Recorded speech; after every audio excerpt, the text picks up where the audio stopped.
নমস্কাৰ বন্ধুসকল আজি পুনৰবাৰ এটি নতুন ভিডিঅ' লৈ আহিছোঁ মোৰ সাবস্ক্ৰাইবাৰ বন্ধু এজনৰ অনুৰোধ ৰক্ষা কৰি আজি হাই স্কুলৰ চৌকিদাৰৰ জয়নিং চেলাৰি কিমান টকা হয় এইটোৰ পৰা আজি ভিডিঅ'টো আছে গতিকে ভিডিঅ'টো স্কিপ নকৰাকৈ সম্পূৰ্ণকৈ চাই যাব গতিকে আহক বন্ধুসকল আজি ভিডিঅ'টো আৰম্ভ কৰোঁ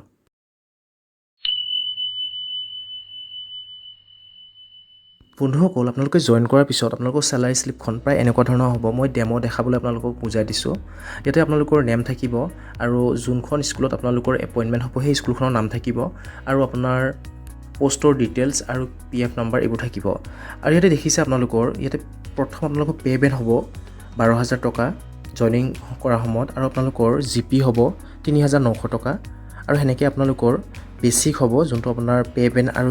গ্ৰেড পে দুটা প্লাস কৰাৰ পিছত আপোনাৰ বেসিক হ'ব 15900 টকা আৰু ডিএ 17%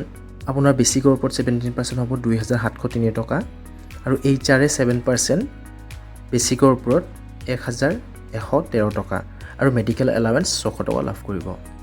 গতিকে টোটেল আপোনালোকৰ গোটেইখিনি প্লাস কৰাৰ পিছত গ্ৰছ চেলাৰি হ'ব 20318 টকা গতিকে এই টকাটো আপোনালোকে নাপাব আপোনালোকৰ কিছুমান ডিডাকশন হ'ব যেনেকৈ আপোনালোকৰ এনপিএছ ডিডাকশন হ'ব তাৰ পিছত জিআইএছ ডিডাকশন হ'ব আৰু পি টেক্স ডিডাকশন হ'ব এটা চাব আপোনালোকৰ এনপিএছ নিউ পেনশন স্কিমত আপোনালোকৰ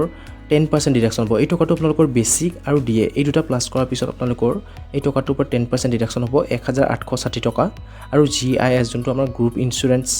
স্কিমত আপোনালোকৰ 200 টকা কাটিব আৰু পি টেক্স যোনটো চৰকাৰৰ টেক্স দিব লাগে হেতুত আপোনালোকৰ 208 টকা কাটিব গতিকে এইখিনি ডিডাকশন হোৱাৰ পিছত আপোনালোকৰ গ্ৰছ চেলাৰি পৰা এইখিনি ডিডাকশন হোৱাৰ পিছত আপোনালোকৰ নেট চেলাৰি যোনটো আপোনালোকৰ একাউণ্টত সোমাব সেই টকাটো হ'ব 18048 টকা আশা কৰোঁ বন্ধুসকল আজি ভিডিঅ'টো আপোনালোকে ভাল পাইছে আৰু যদি ভাল লাগিছে লাইক শ্বেয়াৰ আৰু সাবস্ক্ৰাইব কৰিব নাপাহৰিব ধন্যবাদ